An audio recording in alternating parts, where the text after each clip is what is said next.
This black waitress saves billionaire CEO in a wheelchair during heart attack eating with his family in a diner. After recovering shortly, he makes a call that changes her life. The diner was buzzing with chatter, the clatter of plates echoing off the walls. Ariel wiped down the counter, exhaustion weighing on her shoulders. That's when she heard it. A harsh, gurgling cough from the corner booth. "Dad, are you okay?" One of the Rourke children asked, concern and irritation tangled in their voice. Before anyone could react, Bennett Rourke, the billionaire patriarch in the wheelchair, doubled over, clutching his chest. His eyes widened in panic. I can't breathe." Ariel froze, heart pounding. She had seen medical emergencies before, but this, the man in front of her, so still, so fragile, was different. Fear prickled her skin, but instinct kicked in. She rushed to his side, ignoring the chaos around her. Sir, hold on. I'm right here," she shouted, pressing her hands to his chest. The family recoiled, some in shock, others in disbelief.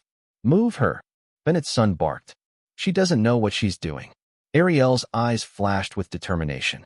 "I know enough to save your life. Just trust me for 1 second." Bennett gasped, eyes wide, fear etched into every line of his face. His hands flailed weakly in her direction, seeking the only person willing to act in that room. And in that instant, the second before chaos could consume them, Ariel made the choice that would change everything. She leaned in, pressed her hands where they needed to be, and whispered, "Stay with me, sir. Don't let go. You're going to make it." The diner fell silent, time stretching with unbearable tension. Would he survive? Would she succeed against the disbelief and hostility of everyone around them?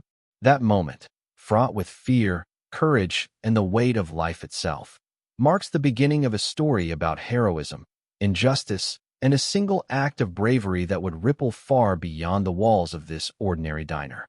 Before we dive into this incredible story, I want to hear from you. Where are you watching from right now? Drop your city or town in the comments. I love seeing how far this story travels and connecting with each of you. I can't wait to read your responses. Ariel Ward balanced the tray on one hand as she stepped out of the kitchen, the smell of burnt coffee clinging to her apron like a shadow she couldn't shake. It was the middle of a gray Ohio afternoon, the kind where the sky looked heavy enough to fall straight through the roof. The diner was unusually quiet, just the low hum of the freezer, the clink of forks, and the soft scratch of her sneakers against the dull floor tiles. Then the door chimed.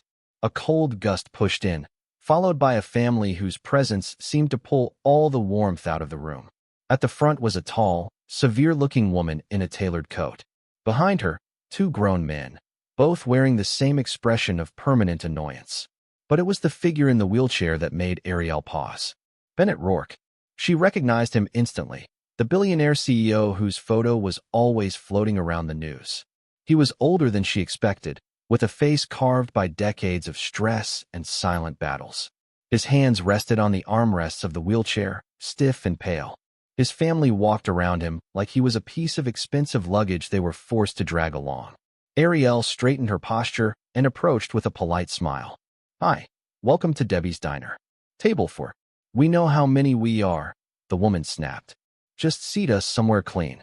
Ariel blinked but kept her voice calm. "Of course, ma'am." She led them to a booth, one of the few with cushions that weren't cracked. Bennett's sons lifted him awkwardly into place while complaining under their breath.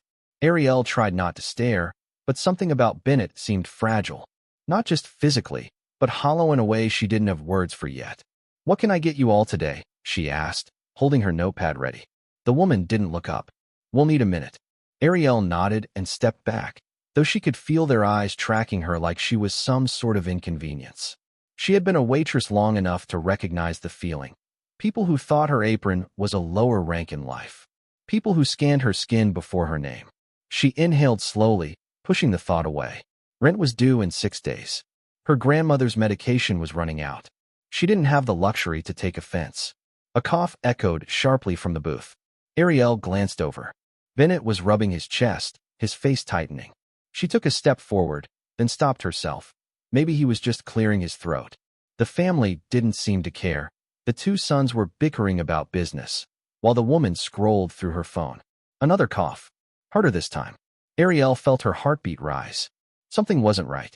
She edged closer, pretending to wipe a nearby table, giving herself an excuse to watch more carefully. Bennett's breathing grew uneven. His fingers curled against the table. A faint tremor swept through his arms. Ariel's stomach dropped. He was in trouble. Real trouble. She opened her mouth to speak just as Bennett's eyes rolled back, his entire body jerking forward. The sound of his head hitting the table cracked through the diner like a gunshot. His family froze. Ariel didn't. Her tray hit the floor with a crash as she sprinted toward him. Bennett stops breathing as Ariel reaches his side. If this story has gripped you so far, make sure you don't miss a single twist. Hit that subscribe button and turn on notifications. Join our community so you can follow every moment of Ariel's journey. Trust me, you won't want to miss what happens next. That morning had started long before the sun even bothered to show up. Ariel woke to the rattling cough of her grandmother in the next room, a sound that tightened something deep in her chest every single time. She pushed off her thin blanket and rushed in, flipping on the small lamp by the bedside. Her grandmother, Lorraine, was propped up on pillows, gripping the edge of the sheet. "I'm fine, baby," she whispered, even though her voice cracked like old wood. "Just a little cold in my lungs." Ariel shook her head gently. "It's not a cold, Grandma. We need to refill your inhaler."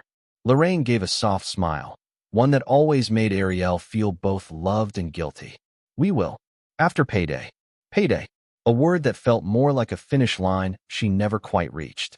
Ariel poured a glass of water, helped her grandmother sit up, and stayed with her until the coughing eased. Only then did she dress for work, pulling on her faded diner uniform and tying her curls into a bun that never behaved.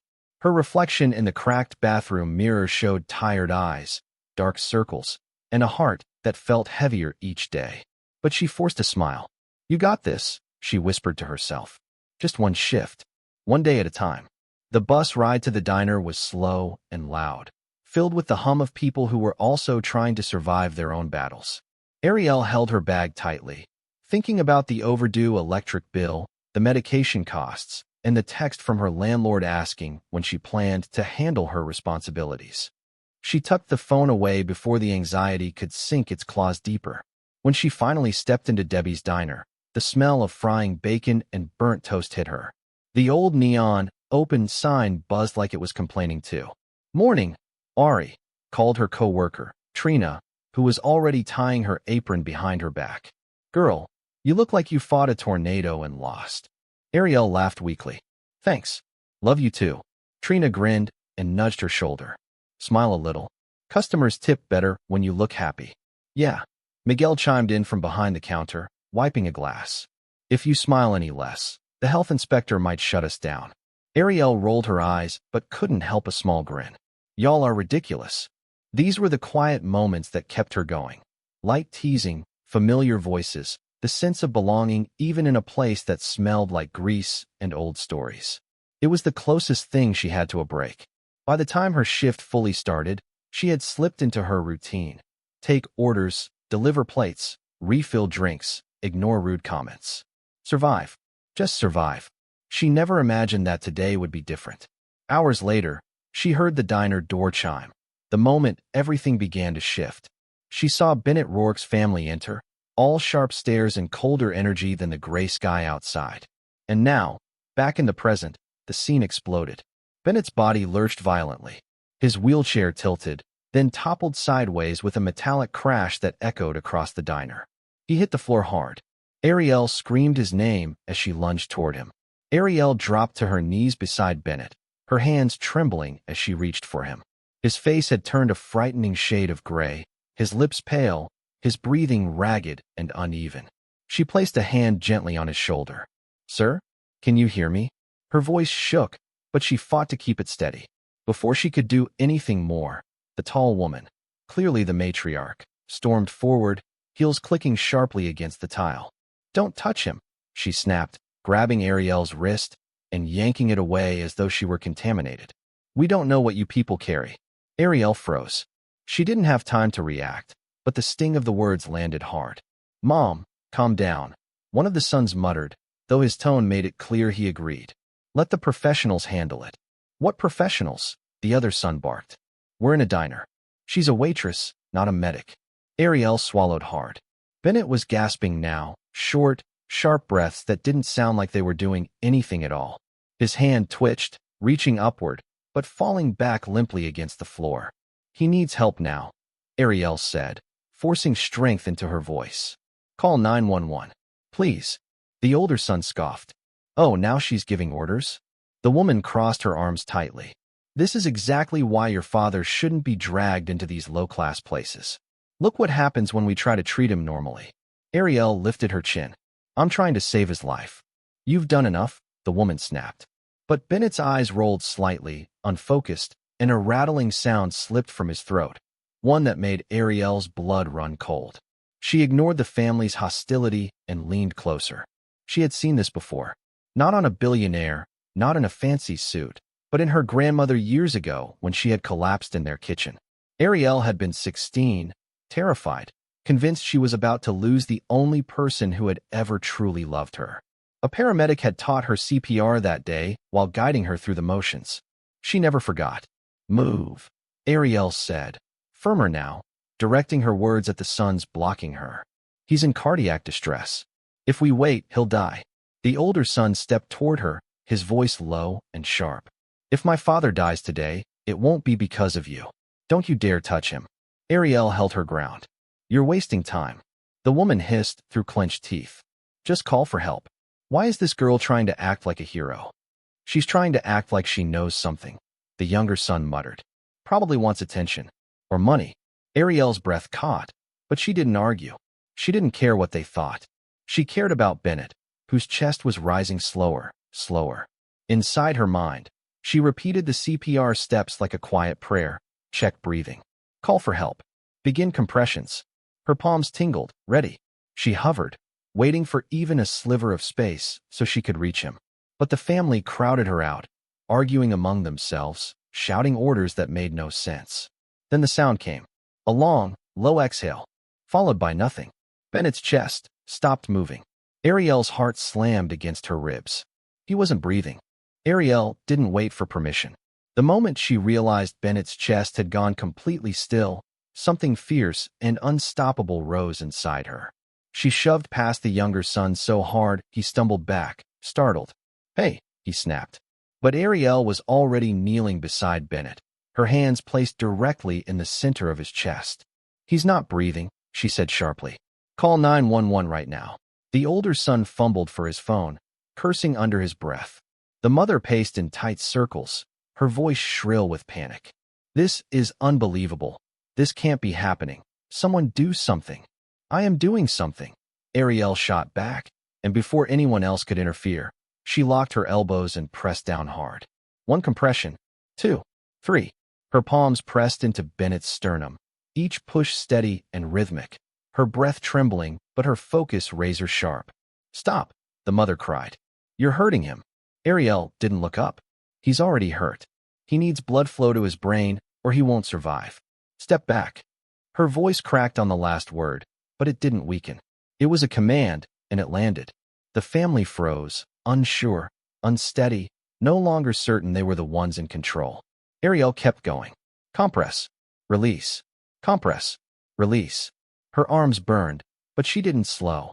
She counted silently, watching Bennett's face for any sign of response. Nothing yet. His lips remained pale, his eyes unfocused, his body limp like a discarded coat. Come on, she whispered, leaning closer. Stay with me, Mr. Rourke. I'm right here. Just hold on. The younger son's voice cracked. Is he? Is he? Shut up and call for someone, the older son snapped. I'm calling. The phone clattered as he nearly dropped it in his panic. The mother crouched in front of Bennett, wringing her hands, mascara streaking down her cheeks. Bennett, please don't leave me. This can't be happening. Not now. Ariel tuned them out. She had to.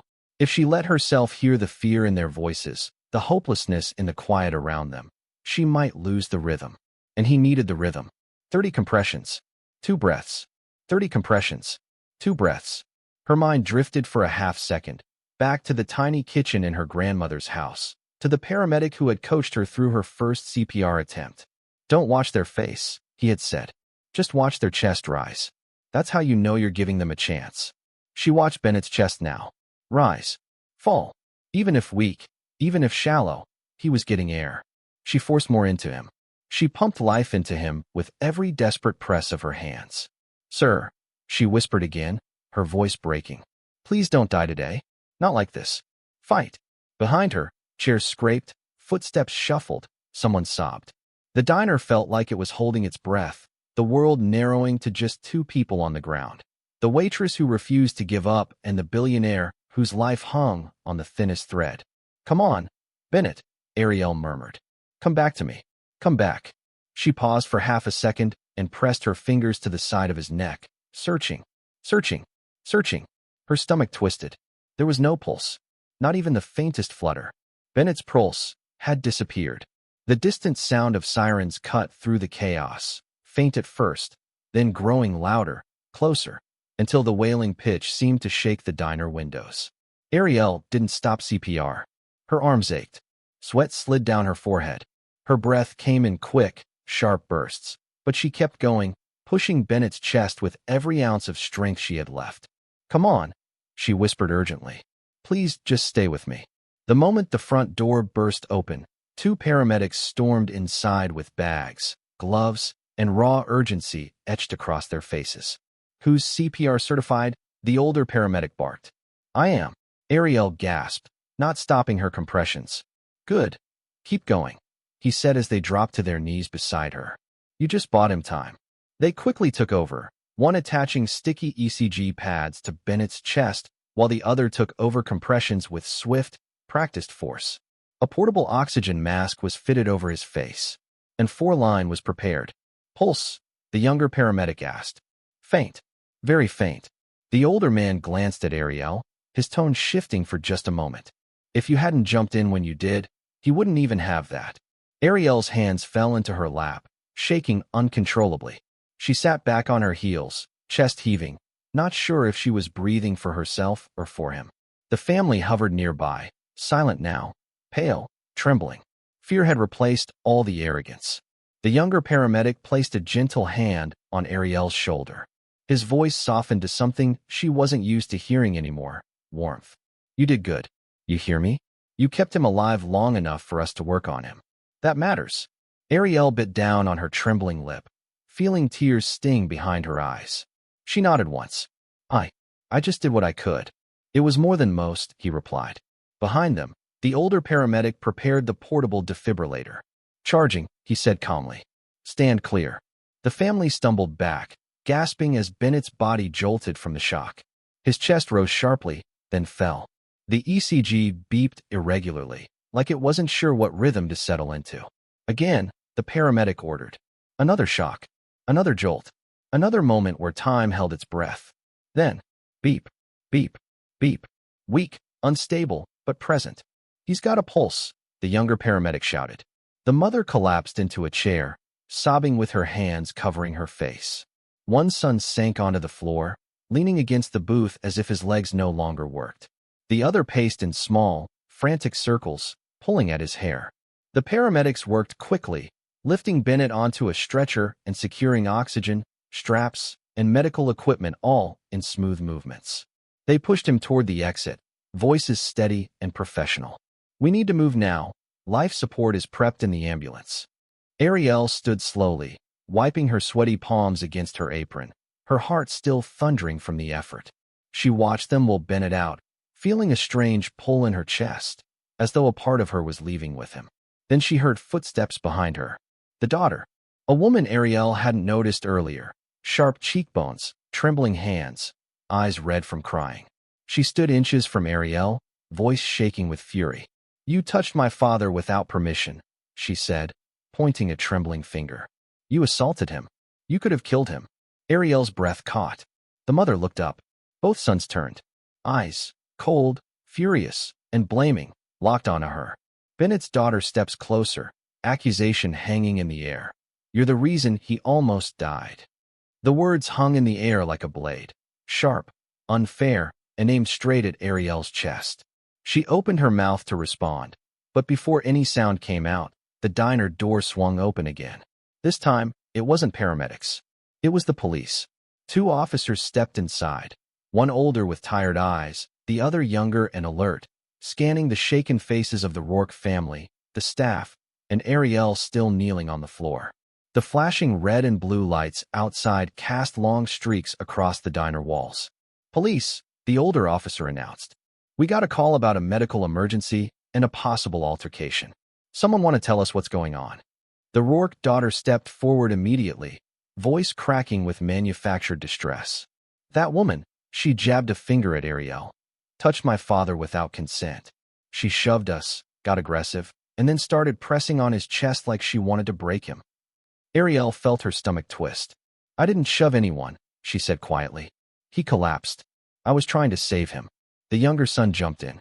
"No one asked you to do anything. You just attacked him." "That's enough," the older officer said, raising a hand. But his tone didn't ease Ariel's nerves. It was neutral, unreadable. He approached her slowly, eyes scanning her shaking hands, her messy uniform, the sweat still drying on her forehead. "Ma'am, are you okay?" Ariel nodded, though her throat felt tight. "Yes, I'm fine."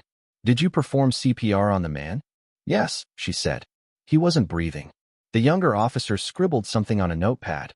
"Did you push his family away at any point?" Ariel opened her mouth to answer, but the daughter cut in, voice rising. "She shoved my brother across the table. You need to take her in for questioning." The older officer turned to them. "All of you, one at a time. We're sorting facts, not emotions." A few customers at the back murmured anxiously. Trina stepped forward, eyes wide but steady. "Officer, I saw the whole thing." The two officers paused. Trina cleared her throat. "Mr. Rourke collapsed. Nobody moved. Not his wife. Not his kids. Ariel was the only one who tried to stop him from dying." She pointed at the Rourke daughter. "And she's lying. Ariel didn't shove anyone. That boy tripped over his dad's wheelchair." Miguel came from behind the counter next. "Yeah, man. She did exactly what the paramedics said saved his life." A soft ripple of agreement spread among the customers, heads nodding, voices whispering. Even the younger officers seemed to falter for a second, but the daughter only raised her voice louder. "This is ridiculous. This woman put her hands on my father who has health issues. She's responsible for making it worse." The officers exchanged a look, one Ariel couldn't read. The older one stepped toward her again, calm but firm. "Ma'am, what's your name?" "Ariel Ward." "Ariel," he repeated with a slow nod. "I need you to step outside with me for a moment." Her stomach sank. Her co-workers froze. The Rourke family smirked in smug relief. Ariel stood, legs shaky, palms sweating. Am I in trouble?" she whispered. The officer didn't answer the question directly. He simply opened the diner door and gestured her forward. "Ariel," he said quietly, "I need to talk to you alone, outside." Ariel sat in the stiff plastic chair just outside Bennett Rourke's temporary observation room, her hands still trembling from the aftermath of adrenaline. Through the small rectangular window, she could see the doctors working around him, quiet, efficient, focused. Everything she hoped would calm her only made her more tense. She wasn't supposed to be in this hallway. The nurses had gently asked her to return to the waiting room, but her legs had refused to move, and her fear for Bennett kept her anchored here like a shadow. She told herself she would leave after a minute, 5 minutes ago. The Rourke family, however, had no problem filling the quiet. Their voices spilled from the corridor like broken glass. "We need to call the board." The older son snapped. Ariel thought his name was Grant. His jaw clenched every time he spoke, as if the words cost him something. "If Dad's down, people will start asking questions. We can't look unstable right now." "Unstable?" Bianca shot back, folding her arms over her expensive blazer. "Our father nearly died in a diner, Grant. I think the ship is already rocking. That's your fault. You were the one who encouraged him to get out more." Ariel stiffened. They were talking so openly, as if Bennett was already an afterthought, as if the only thing that mattered was how his collapsing would affect them. She shifted nervously, trying not to look interested, but their argument only grew louder.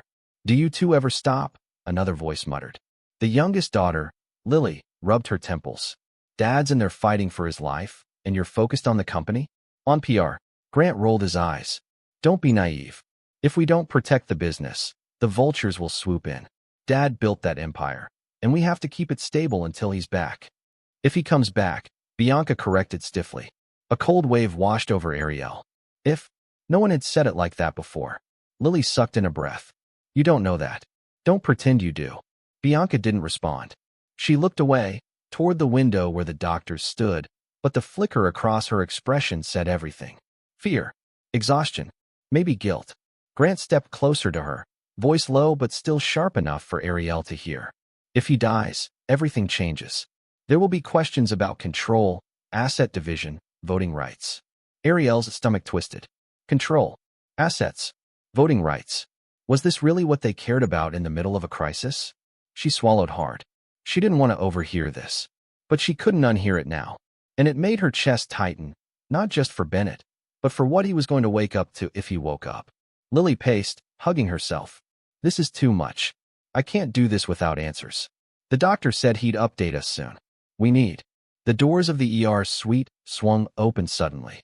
Everyone froze. A doctor stood framed in the doorway, still in her gloves, her expression taut. Her eyes swept across the Rourkes and settled on them with a grave seriousness that made Ariel's skin go cold. Family of Bennett Rourke. They stepped forward at once. Ariel rose too, her breath catching. The doctor hesitated, and that alone was terrifying. Please, she said, voice low but urgent, come with me. We need to talk. Now. The Rourke siblings exchanged alarmed, wide-eyed looks. Ariel felt her knees weaken. The doctor ushers the Rourkes away with an urgent tone, leaving Ariel wondering if Bennett is dying. Ariel hovered in the hallway, fingers laced together so tightly her knuckles had turned pale. The Rourke family disappeared behind a set of double doors with the doctor, and the sudden silence left her exposed, like someone had pulled the floor out from under her. She stared at the blank wall opposite her, replaying everything. The fall, the choking sound, her hands pressing into Bennett's chest. The moment she couldn't find his pulse. Her stomach churned. What if she had done something wrong? What if she'd pushed too hard or too slow? What if? The doors opened. The family stepped back into the hall behind the doctor, whose face looked carved from fatigue. They flocked around her, talking over one another in frantic, overlapping demands. Is he stable? When will he wake up? What caused it? Who do we call? Ariel held her breath. The doctor raised a hand, firm but gentle. One moment. Let me explain clearly. They fell silent. Bennett Rourke suffered acute cardiac arrest. A series of complications led his heart to stop. Her gaze slid briefly toward Ariel, like she was acknowledging the invisible thread between them. He is alive because someone started CPR immediately. Grant's head snapped around, following the doctor's glance. His eyes landed on Ariel with a cold, assessing weight. Bianca's lips parted, surprise flickering, quickly smothered. The doctor continued, oblivious to the tension thickening the air. The chest compressions bought us precious minutes. By the time paramedics arrived, his brain still had enough oxygen for us to work with. Without that, she exhaled, the outcome would have been fatal. Ariel's throat tightened. She looked down at her shaking hands. He's alive. He's actually alive. Lily released a shaky sob and turned away, covering her mouth. For the first time, genuine relief softened the hard edge of the moment. But Grant stepped forward, posture stiff. So he's not awake yet? Not yet, the doctor said. But we're optimistic. If the next few hours go well, we'll have a much clearer picture. The doctor offered a small, reassuring nod toward Ariel, one human being recognizing another. Then she walked away, leaving the family in a stunned half-circle. Ariel stood alone, gripping the hem of her apron. She didn't expect a thank you. She didn't even need one. Knowing Bennett had a fighting chance, that was enough. But the air shifted. Grant turned to Bianca. Their expressions hardened at the same time, like an unspoken agreement passed between them. Bianca stepped closer, her heels clicking sharply on the polished floor. She didn't lower her voice. Whatever the doctor said, she murmured, we don't need that part getting out. Dad collapsing in some rundown diner is already bad enough. But people don't need to hear about her, Grant added, flicking his gaze toward Ariel like she was an inconvenience left in the hallway. Especially not in the press. We'll release a statement about the medical team saving him as soon as possible. Ariel felt the words slice through her. Lily looked horrified. You're seriously going to erase the person who kept him alive? Bianca didn't blink. Of course. The story needs to be clean. Grant nodded once. And she stays out of it. Completely. A chill crawled down Ariel's spine. They weren't grateful. They weren't relieved. They were planning, scheming. And she realized, right there in that bright, sterile hallway, that she had just become the threat they wanted to bury. Grant's final words echo coldly. She stays out of it. Ariel sat alone in the hospital waiting area, shoulders slumped, waiting for an officer to confirm she was free to leave. Her apron was still smudged with Bennett's food, sweat, and the frantic fight for his life. The hallway buzzed with nurses and hushed conversations, but she felt carved out of the noise, floating just outside of everything. When the elevator doors opened, she barely noticed, until a tall man in a charcoal suit walked directly toward her. He carried a slim leather briefcase and wore an expression that didn't belong in a hospital. Cold, unreadable, calculated. His polished shoes stopped inches from her battered sneakers. Ariel Rowan? His voice was low, smooth, practiced. She straightened instinctively. Yes, I'm Heath Marwick, the Rourke family attorney. He spoke like his last name was supposed to intimidate her. I'd like a word. Her stomach tightened. About what? He sat beside her, not close, but close enough for the pressure to settle on her like a heavy coat. The Rourke family is grateful the situation did not become worse. His pause was intentional. However, there are matters of privacy at stake. Ariel frowned. I haven't said anything to anyone. Good. His fingers tapped the briefcase once, a soft warning. And you won't. Her breath caught. Excuse me. He offered a tight, professional smile that somehow made everything worse. Mr. Rourke is a public figure. News of a cardiac event, especially occurring in a setting like a small-town diner, could cause speculation regarding his company, his leadership, and his health. That would be unfortunate. Ariel blinked slowly. Are you telling me to be quiet? I'm advising you, he corrected, not to speak to the press or share details on social media. For your own protection, of course. These situations can spiral, and you don't want to be caught in the middle. Her pulse thudded painfully in her ears. I didn't do anything wrong. You performed a service. He chose each word like he was cutting fruit with a knife. But the narrative must remain controlled. You understand. Ariel felt heat rise behind her eyes. Anger, humiliation, disbelief tangled into one sharp knot. She wasn't asking to be a hero, but she wasn't about to be erased either. He rose to his feet. We appreciate your cooperation. Truly. He slipped a card into her hand. If anyone contacts you, call me immediately. She didn't move. Couldn't. The lawyer walked away, leaving her small and trembling on the stiff plastic chair. By the time she got home, her body felt like it was made of cement. She kicked off her shoes, dropped her keys on the tiny kitchen counter, and leaned against the refrigerator, sliding down until she sat on the floor. Her grandmother's soft snores drifted from the bedroom. The old lamp cast a warm glow across the peeling wallpaper. It was the only gentle thing in her world that evening. Ariel pressed her forehead against her knees and exhaled. Every muscle ached. Her mind replayed the collapse, the chest compressions, the lawyer's veiled threat. She wanted to cry, but she was too tired even for that. For a moment, just one, she let herself breathe in the quiet. Her phone rang. She jerked upright, heart hammering. Unknown number. Her thumb hesitated, but she answered. Hello. A nurse's voice spilled through the speaker, urgent and breathless. Is this Ariel Rowan? Yes, this is her. I'm calling from St. Vincent Medical Center. A beat. Bennett Rourke just woke up. Ariel froze. He's asking for you. Ariel felt her hands shake as she approached the hospital room, the fluorescent lights reflecting off the polished floor like a spotlight aimed at her. She clutched her apron still folded neatly in her bag, though it had been washed long ago. Somehow, it felt like a uniform she could never fully escape, an invisible badge marking her as the girl who had saved a billionaire. The nurse at the door gave her a small, encouraging nod. He's awake, but he's fragile. Please, just be calm and quiet. Ariel nodded, swallowing hard. Her stomach twisted, not from fear, but from the strange weight of expectation. She opened the door slowly and stepped in. Bennett Rourke sat upright in the hospital bed, propped by pillows, pale but alert. His eyes, sharp and intelligent, locked onto hers instantly. There was a faint smile tugging at the corners of his lips, weak but genuine.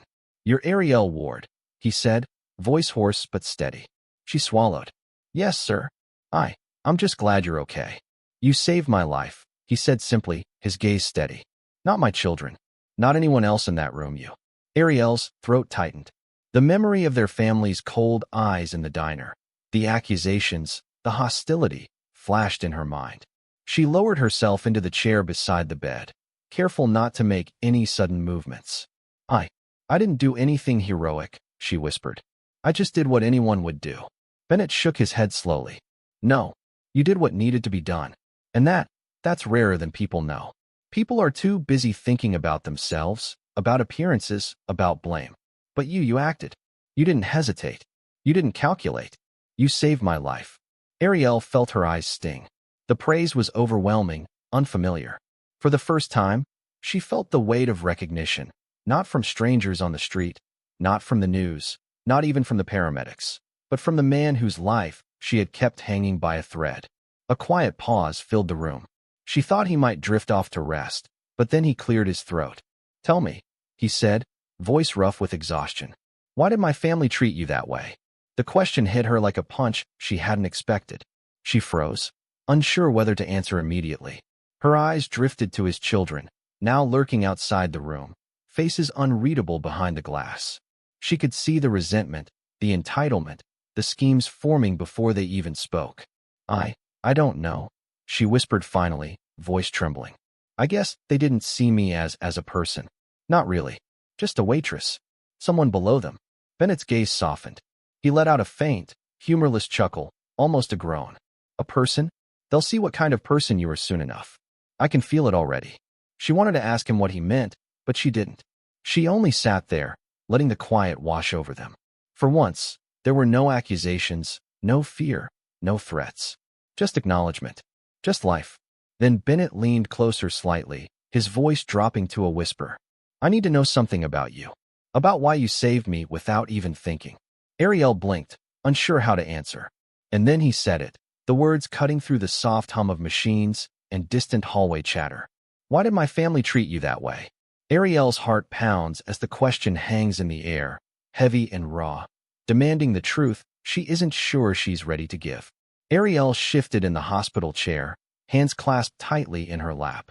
The hum of the machines and the faint scent of antiseptic felt less intimidating with Bennett watching her so attentively. His eyes, sharp, patient, curious, gave her a courage she hadn't felt in years. She began, voice soft. I grew up in a small neighborhood in Ohio. Mom passed when I was 10, and I've been raising my grandmother since I was 16. She's sick, fragile, and the bills never stop coming. Every day is just trying to keep her safe, keep food on the table, make sure she takes her medication. She swallowed hard, the memories pressing in. I work in a diner because, well, someone has to. It's honest work. Not glamorous, not exciting. But it helps us survive.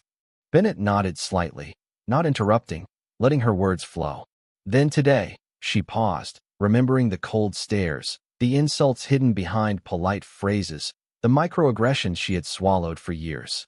Then today, when you collapsed, she looked down at her hands, at the calluses and smudges from lifting trays and saving lives. I just did what I had to do. I didn't think about titles or money or whether your family would appreciate it. I just helped you. Bennett's gaze didn't waver. You saved me because you care about people. Not because of what you could get out of it. Not because it looked good. You acted from empathy. Ariel exhaled, a shaky laugh escaping. I guess I always figured if someone was in danger, it didn't matter who they were. It's just human decency. Something my grandmother taught me. Something I had to hold on to, no matter what. Bennett leaned back slightly, letting the words sink in. There was a pause, long, quiet, almost sacred. He folded his hands on the blanket across his lap, and for the first time since Ariel had met him, she felt seen. Not as a waitress, not as an employee, not as a minor character in a wealthy family's drama, but as a person. You've carried so much, he said softly. And yet, in this moment, you were brave. You acted when others faltered. Ariel's chest tightened. She wanted to say more, to explain the humiliation, the anger, the constant feeling of being overlooked. But somehow, she felt like she had said enough. Then, without warning, the door slammed open. The sound reverberated against the sterile walls like a gunshot. This is insane.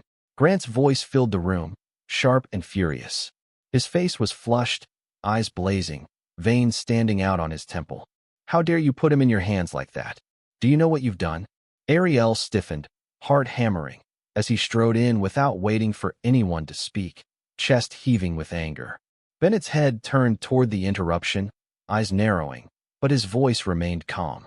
Grant. Grant's glare didn't soften. No, I will not let this go. This waitress, he pointed a finger at Ariel, treats my father like some experiment, like some charity case. Ariel's stomach dropped. The quiet safety of the room vanished in an instant. Grant lunges forward, fury blazing, ready to confront Ariel, forcing Bennett to make a split-second decision. The tension in the room was thick, electric. Grant's chest heaved as he pointed at Ariel, but Bennett's eyes, though weary, locked onto his son with a sharpness that cut through the anger. There was a weight in Bennett's gaze, a quiet storm of realization and betrayal. Sit down, Grant, Bennett said slowly, each word deliberate, controlled, but firm. You don't understand everything yet. Grant froze for half a second, disbelief flashing across his face. What are you talking about? You're out of your mind. She. Enough, Bennett interrupted, voice low, gravelly. He took a deep breath, his hand trembling slightly on the blanket. Do you think I don't know? The transfers, the unauthorized accounts, the company funds siphoned while I was in meetings, trusting you. Ariel's eyes widened. She had assumed the family was simply cold and entitled, but this was worse. Grant's furious stance now seemed almost small in the shadow of the deeper betrayal. You expected me to die, Bennett said, voice breaking just enough for Ariel to hear the raw hurt. You wanted control, inheritance, power. And when I collapsed today, you were counting the seconds, weren't you? Grant's face went pale. He opened his mouth, then closed it. No words came. His bravado had cracked under the weight of the accusation. Ariel sat frozen, unsure whether to intervene or retreat. She had saved his life, and yet, the man who should have been a hero in her eyes was now revealing a fracture in a family that had seemed untouchable. Bennett closed his eyes for a moment, exhaling slowly. I failed as a father. I didn't see the greed growing in you. I thought love and discipline were enough, but I was absent in ways I didn't realize until now. The confession hung in the air. There was no anger toward Ariel, no blame for her actions. Only the bitter reflection of a man who had built empires but had overlooked the quiet erosion at home. Ariel felt a pang of sympathy. She had carried responsibility for her grandmother, had felt the heavy weight of caring for someone dependent on her, and now she recognized the same torment etched in Bennett's lined face. He had been blind in places where he should have been most aware. You've done what no one else could, Bennett murmured, eyes flicking to her. Today, you reminded me what it means to fight for life. Not money, not legacy, but life itself. Ariel's throat tightened. She wanted to respond, to tell him it was nothing, that she had simply acted on instinct, but the words died in her mouth as she noticed something alarming. His hand twitched, fingers curling weakly. His eyelids fluttered. Bennett. Ariel's voice rose slightly, panic prickling at the edges. He inhaled sharply, tried to focus on her face, but his body slumped forward against the pillows. The monitors beeped frantically, the rhythm jagged and erratic. Ariel's heart leapt. No, not again. She pressed a hand against his chest, checking for a pulse, praying silently as the color drained from his face. Bennett's body went limp, monitors screaming warnings, and Ariel realized he was losing consciousness again. The alarms in the hospital suite blared like a siren, urgent and unforgiving. Nurses and doctors surged forward, voices sharp with orders. Ariel froze for a heartbeat, hands clenched at her sides, as Bennett's body was swiftly lifted onto a gurney. Prep for emergency surgery, a surgeon barked. We're losing him. Get me the oar, another voice snapped. Ariel's heart thumped so loudly it felt like it could echo off the walls. She wanted to reach for him, to hold his hand, to whisper that he had to fight, had to survive, but the medical team was a tidal wave of efficiency. Within moments, Bennett was whisked out of the room, the monitors trailing behind like a screaming chorus. Trina and Miguel, who had arrived after hearing of the second collapse, were ushered aside. Even the Rourke family stood frozen, faces pale, voices swallowed by the chaos. Ariel sank into one of the stiff chairs in the waiting area. Her hands pressed together in her lap, twisting into knots. For the first time since the collapse, she allowed herself to breathe and pray. "Please," she whispered. Eyes squeezed shut. "Don't let him die. Please, God, just let him live. He's fought so much already, please." She rocked slightly, her body moving in small, anxious motions. The fluorescent lights above flickered, echoing the uncertainty she felt. Minutes felt like hours. Every time the elevator doors opened, she shot up, hope and fear colliding in her chest. Somewhere in the back of her mind, she recalled the lessons of endurance she had learned raising her grandmother. How to stay steady when the world seemed ready to collapse. How to act even when there was nothing to do but wait. She held on to that memory, letting it anchor her amidst the panic. The waiting room was eerily quiet now, save for the faint beeping of distant monitors and the muffled voices of hospital staff moving rapidly in corridors. Ariel's thoughts wandered briefly to her own struggles, bills, exhaustion, the constant grind of life, but none of that mattered now. Only Bennett's survival did. Then she heard it, the sharp click of polished shoes against tile. She looked up, and her stomach sank. The Rourke family, led by Bianca, was approaching. Their faces were hard, eyes cold, shoulders squared in determination. "Excuse me," Bianca said, voice crisp and commanding. "You need to leave. Security will escort you out." Ariel's pulse quickened. "Wait, what? I have a right to be here. You're not part of this family," Bianca interrupted, voice icy. "You don't belong in the hospital, you don't belong in his life, and you certainly don't belong in the story anyone will tell. Security will remove you if necessary." Ariel's mouth went dry. Fear, frustration, and anger swirled in her chest. She had saved Bennett's life, twice, and yet here she was being treated like an intruder, like a liability. "Security," Bianca barked, snapping her fingers. The tension coiled tighter in Ariel's gut as she realized she was trapped, not just physically in the waiting room, but in a web of entitlement, power, and greed she had never anticipated. As two uniformed security officers stepped toward her, Ariel's heart raced, and she wondered if this was the moment they would physically force her out, just as the doctors emerged from or with news about Bennett's condition. Ariel's chest tightened as the security officers approached, polished shoes clicking sharply against the tile. She swallowed, preparing herself to be dragged out of the hospital she had barely left since Bennett had collapsed the second time. Panic prickled along her spine, but she refused to show weakness. Before either officer could reach her, a nurse stepped forward, arms folded and stance firm. "Wait," she said, voice clear and commanding. "She has every right to be here." Bianca's eyes narrowed. "Excuse me? She is not family. She has no business." "Enough," the nurse interrupted. "I've seen what happened. She saved Mr. Rourke's life. Twice. And while you were busy squabbling over your inheritance, she stayed calm, focused, and heroic. If you want him to survive, she stays. And that's final." Ariel's lips parted, shock mingling with gratitude. Her throat tightened. She had never had anyone fight for her before. Not like this. Grant scowled. "You're enabling her. This is ridiculous." The nurse ignored him, standing tall. "Step back. Now." Ariel exhaled slowly, the tension in her shoulders easing slightly. She sank into the chair again, folding her hands over her lap. For a moment, she closed her eyes and let herself breathe. She pictured her grandmother's small, wrinkled hands resting on hers, a soft smile on her face. "Never let anyone tell you you're less than who you are," her grandmother had said. "Stand up, even if the world pushes down. Courage is in the little things as much as the big." She remembered the nights she had spent holding her grandmother's frail body while she slept, promising to keep going, to fight for what mattered. This moment, felt like the culmination of everything her grandmother had taught her. Ariel straightened, her spine rigid. She didn't need to speak. Her presence, calm but unyielding, was statement enough. The Rourke family exchanged glances, unease creeping into their posture.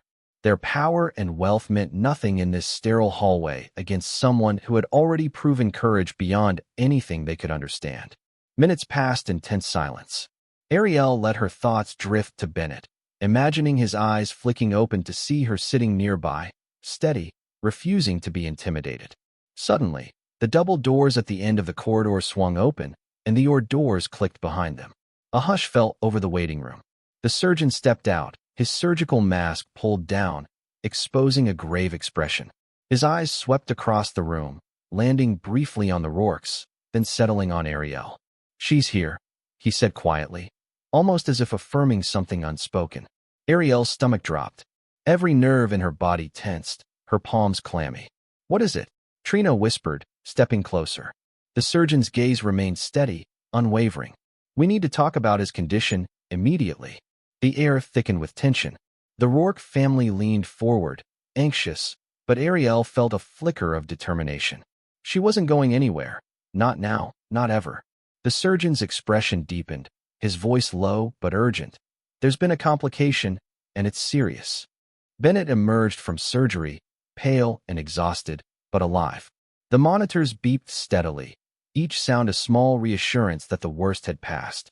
The surgeon explained that he would need long-term care, a regimen of medications, therapies, and strict monitoring. But for now, he was stable. Ariel waited outside the ICU, the hum of machines a constant reminder of the chaos she had endured just days before. The nurse nodded toward her, indicating that she could see him briefly. Ariel's heart leapt, and she hurried inside, careful to keep her movements soft and calm. Bennett lay reclined against pillows, eyes half-lidded, his voice weak but determined. "Ariel," he whispered. She took his hand gently, careful not to disturb the tubes and bandages. "I'm here," she said softly. "How are you feeling?" He gave a faint, tired smile. "Better than I deserve. Honestly, I keep thinking about that diner. About how you didn't hesitate. You didn't think about yourself, or money, or fear. You just acted." Ariel's throat tightened. I just did what I had to. Anyone would have tried." "Not everyone," he murmured. "Not in my world, not in my life. People here, they see walls, not people. They see privilege, not struggle. But you saw me as a person." Ariel felt her heart swell with a mixture of relief and pride. For the first time in years, she felt seen. Not as a waitress, not as an employee, not as someone disposable. She was a human being, recognized for her courage and humanity. He coughed lightly, and she adjusted the blanket around him, brushing a loose strand of hair from his forehead. I owe you more than life, Ariel, and I will never forget it." They sat in quiet companionship for a few moments. The hospital outside the room hummed with activity, but inside, the world had narrowed to just the two of them, a patient and the woman who had refused to let him die. "I should get back to work," Ariel said softly. "Grandma's waiting and I can't be here all the time." Bennett squeezed her hand weakly. "I understand, but I need you to know, you've changed everything. You've changed me." She nodded, reluctant to leave, but knowing that stepping away didn't mean stepping out of his life. As she stood, adjusting her apron and smoothing her hair, Bennett's eyes flicked toward the phone on the bedside table. He reached for it, though his movements were slow, deliberate. "Ariel," he said, his voice firmer now. "I need to make a call. My personal attorney. Someone needs to ensure things are handled properly, starting with my family." Ariel froze. The weight of his words sank in. This wasn't just gratitude. This wasn't just survival. He was planning action, something that would shake the foundation of the life he had built and perhaps protect her in the process. She swallowed, pulse quickening. "Do you want me to stay?" He shook his head slowly. "Not right now, but soon, we'll need to talk. About everything." Ariel nodded silently, taking a step back toward the door. The hallway felt brighter, yet the tension of what was to come loomed heavily over her. Bennett picked up the phone, fingers trembling slightly, and dialed his personal attorney, his next words hinting at a plan that would shock his family and change Ariel's life forever. The chaos of Bennett's collapse sent shockwaves through the penthouse. Within moments, he was back in an ambulance, sirens wailing, doctors and nurses working in synchrony. Ariel followed behind, heart hammering, each step heavy with fear. She had saved him once, twice, but this time, she had no direct control over the outcome. In the emergency room, doctors moved with precision, securing lines, monitoring vitals, adjusting medications. The beeping of machines became a lifeline, a rhythm Ariel clung to as she stood quietly in the corner. Her hands were pressed to her chest, fingers twisting in silent prayer. He's stable now, a doctor finally said, removing his gloves. We've managed the stress reaction. If he remains calm, we can start full recovery protocols tomorrow. Ariel exhaled, relief flooding through her. Her legs felt weak, and she slumped into a chair, exhaustion crashing down like a tidal wave. She had been running on adrenaline, fear, and determination for days. Hours later, the room was quieter. Bennett's breathing had normalized, monitors steady and calm. Ariel lingered near the door, unsure if she should approach. Then, his faint but steady voice broke the silence. Ariel. She looked up, startled. He was propped in bed, eyes opening slowly, still tired but focused. He gestured weakly toward the chair beside him. Come sit. Ariel approached carefully, seating herself. She reached for his hand, brushing her thumb across his knuckles. How are you feeling? Better, he rasped. Still weak, still in pain, but alive. And that's thanks to you. His eyes held an intensity that sent warmth, and something deeper, through her chest. You saved me, he said, voice soft. You stayed calm, didn't hesitate. You did what I couldn't have imagined anyone doing for me. Ariel shook her head, tears threatening. I didn't do it for recognition. I just did what I had to. Bennett smiled faintly, though it was tired. I know. That's why I need you to hear this. You didn't act for fame or money. You acted from courage, from humanity. And that matters. More than my family, more than the chaos, more than anything else in my life. She squeezed his hand, overwhelmed by the gratitude radiating from him. For a moment, the hospital walls faded, the alarms and bustling staff becoming background noise. It was just the two of them, humanity meeting humanity. Then he leaned closer, his voice dropping to a conspiratorial whisper. Ariel, when I get out of here, I'm making a call that will change your life. Ariel froze, pulse quickening. A call. Bennett nodded, eyes bright despite the fatigue. A call that ensures you are protected, recognized, and rewarded, not because of what you've done for me, but because of who you are. Her heart skipped a beat. She had saved a life, but now, it seemed, her life might be saved in return, not from danger, but from injustice, neglect, and the invisible chains of struggle she'd carried for years. The words hung in the air, charged with promise and mystery. Ariel knew in her bones that this call would shake the foundations of the Rourke family and transform her life forever. Bennett's release from the hospital was quiet, understated. No grand announcement, no fanfare. Just the hum of the city, the soft chatter of nurses, and the small, steady rhythm of a man returning to life. Ariel walked beside him, helping him into a waiting car, the seatbelt snug and supportive. His eyes met hers briefly, a small smile tugging at his lips, and for a moment, she felt the weight of the past weeks lift slightly. She returned home that evening exhausted, yet filled with an unfamiliar lightness. The small victories, the life saved, the threats endured, the Rourke family outmaneuvered, felt almost surreal. The next day, Ariel clocked in at the diner. The smell of coffee and sizzling bacon greeted her, the familiar clatter of plates and chatter of customers a comforting rhythm. For the first time in weeks, she allowed herself to believe that life could return to its ordinary pace. Maybe the world wouldn't feel so heavy for a while. She moved through her shift with practiced ease, taking orders, pouring drinks, and flashing her practiced smile when customers looked her way. In her mind, she replayed Bennett's words, "I'm making a call that will change your life." She had hoped it was metaphorical, an expression of gratitude, but had tucked it into the corner of her mind, a quiet promise waiting for fulfillment.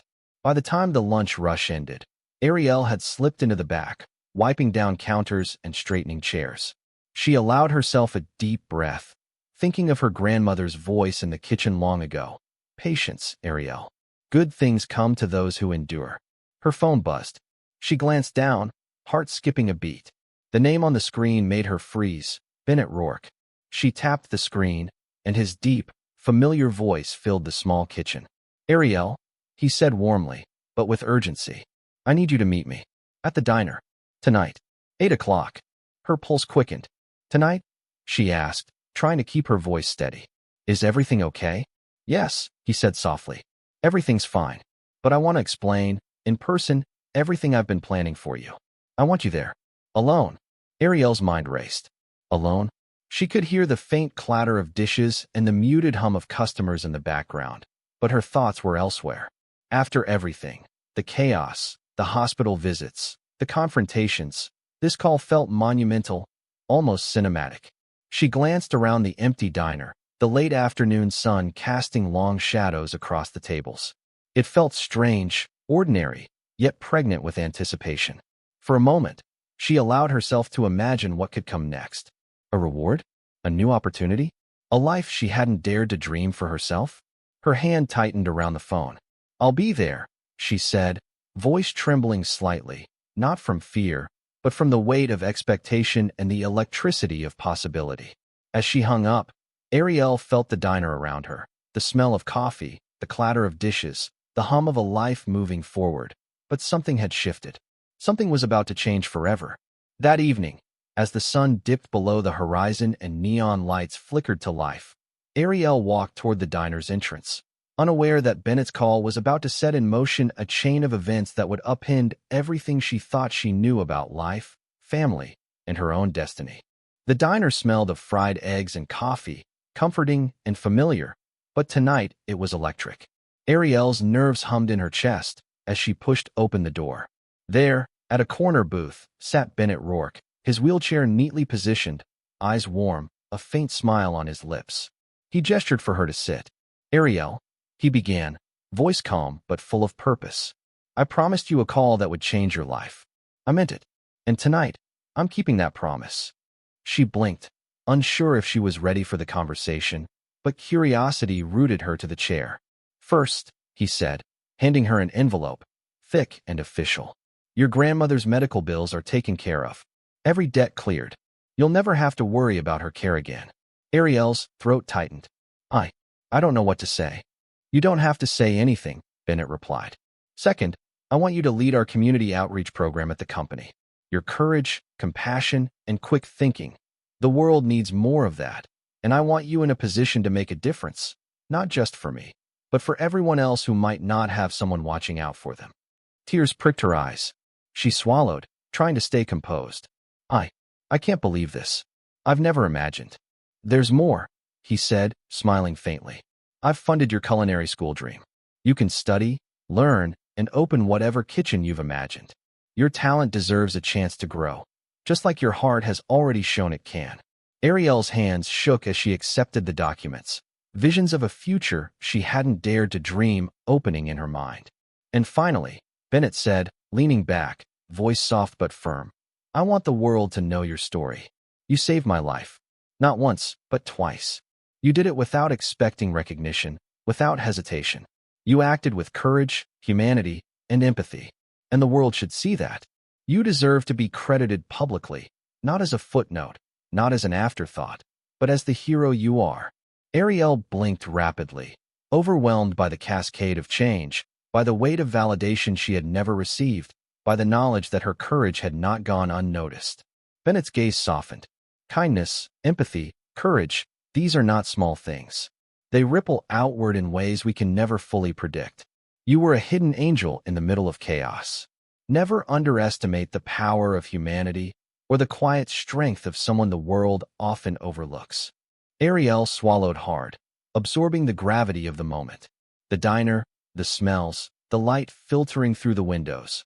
All of it felt like a stage for something monumental, a testament to the quiet power of goodness. She looked at him, a smile spreading across her face, warmth flooding her chest.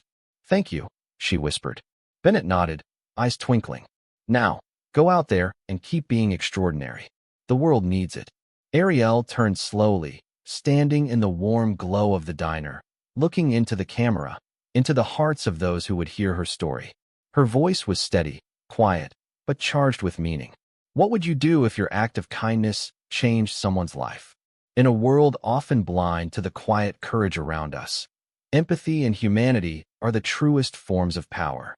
The smallest acts, compassion in a moment of crisis, standing up when it matters, can ripple across lives, bridge divides, and illuminate the hidden angels among us.